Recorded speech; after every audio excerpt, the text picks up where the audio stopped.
Welcome to Education in Focus. I'm your host, Eliana Carnodal. After the shooting at Apalachee High School in Metro Atlanta last week, schools nationwide have closed due to threats, and dozens of students have been arrested.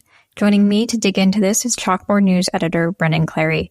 Brendan, why do threats like these increase after a school shooting? That is the question that I was asking myself when I was seeing news story after news story of a young person, 12-year-old, 14-year-old being arrested for making threats against a school last week after the attack on Apalachee High School the week prior. It kind of dominated a lot of the news cycles in a lot of different areas, right? From Florida to Michigan to Arizona. I mean, there was threats all across the country and a lot in Georgia too. I mean, that's something that the Georgia Bureau of Investigation discussed too at a press release kind of immediately after the shooting at Apalachee, was just the number of threats that were being made around it. They're investigating those as well. So, I spoke with Jaclyn Schildkraut, who is the executive director of the Regional Gun Violence Research Consortium at the Rockefeller Institute of Government.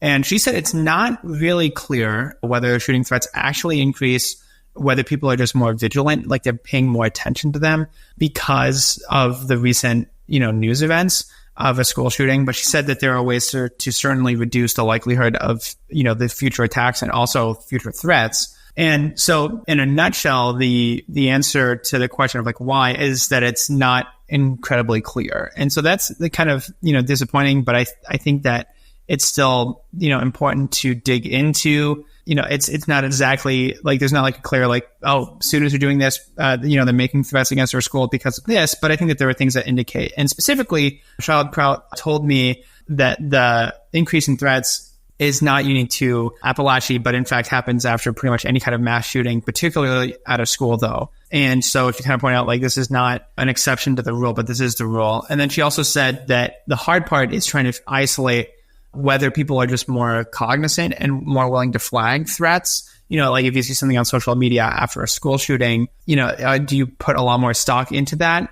than you did previously if you just saw something and you're okay, this is probably some teen making an empty threat and then they're not going to act on it. So I think that that's kind of the question that she's asking or raising and saying it's really hard to study that negative, if people aren't carrying out attacks. I mean, thankfully they're not. But you can't study that sort of lack of anything happening because it hasn't happened, right? So I think that that's kind of she said it's hard to prove a negative. And, you can't prove that something, because you can't prove something that didn't happen. So there's going to be a lot of threats that do get reported. There's a lot of threats that don't get reported. But because you don't know about the ones that don't get reported, you can't really study that. And so that's the first issue. Then the second kind of issue is the attention that people get when they make these kinds of threats. And I think that is something that Schildkraut said you can work on right now, and that people can think about how do you sort of reframe the current events to try to limit that notoriety aspect and limit some of, the harms of that come along after the shooting, like the threats or the different kinds of maybe future people who would be interested in perpetrating something like this again. So I think that is the other aspect of it. So we're not sure exactly if there are more threats or we're paying more attention, but there are these students who are making these threats, they're doing it in a way to try to get notoriety for themselves potentially. My mom always had a phrase that bad attention, negative attention is better than no attention at all.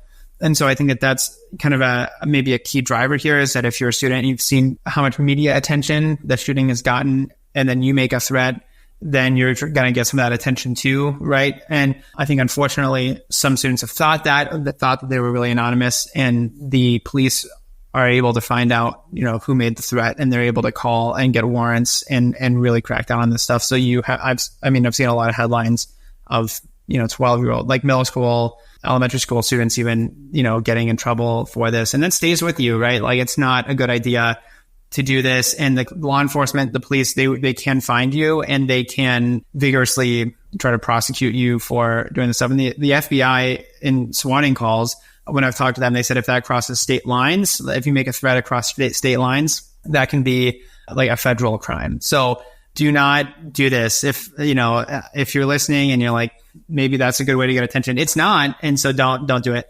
So, and then I think that might be part of that notoriety drive. And so that's what Schildkraut mentioned as well, was that when you have the media taking something like a school shooting and then, sort of blasting all of the different details and the images and the likeness and the name of the shooter, then you're sort of driving that attention toward the shooter. And so she said, there are ways to not publish the name of a shooter. You can use a lot of the different details. You can not use their image, and basically do everything you can to minimize the, clout almost of like the publicity. Cause, you have students or you have people who might be willing to do this kind of act in the future, even, years later, looking for that kind of attention. And what Schildkraut said too, is that if you look at mass and school shooters, and you see these premeditated attacks, that there's fame seeking going on. And she used that word, fame seeking, of people who want to have notoriety because of what they've done, right? And we don't use the name of shooter at Chalkboard News in any of these kinds of cases for this reason. But that's what Schildkraut recommends, is limiting prominent coverage and placement and not using their names and images, except in rare situations, right? I think that's a good exception to put in is that if there's an active manhunt, for example, a suspect is still out there, then I think all, publications could see how it would be important to do their part and try to get that information out there in a timely way. And, but then I think be thinking about how do we sort of minimize harm after the fact if a suspect is contained or incarcerated or, in some other way, no longer a threat to society. But Schildkraut said you don't give them what they want.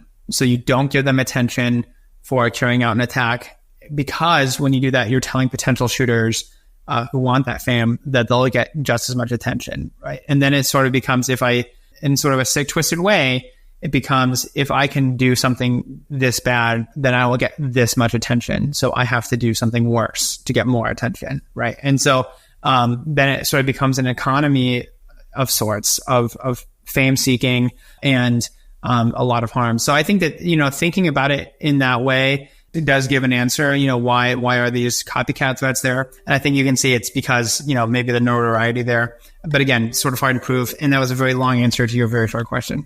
Well, Brendan, thank you for your insights on this story. It, like you said, is a very complicated question, but definitely one worth asking and worth considering.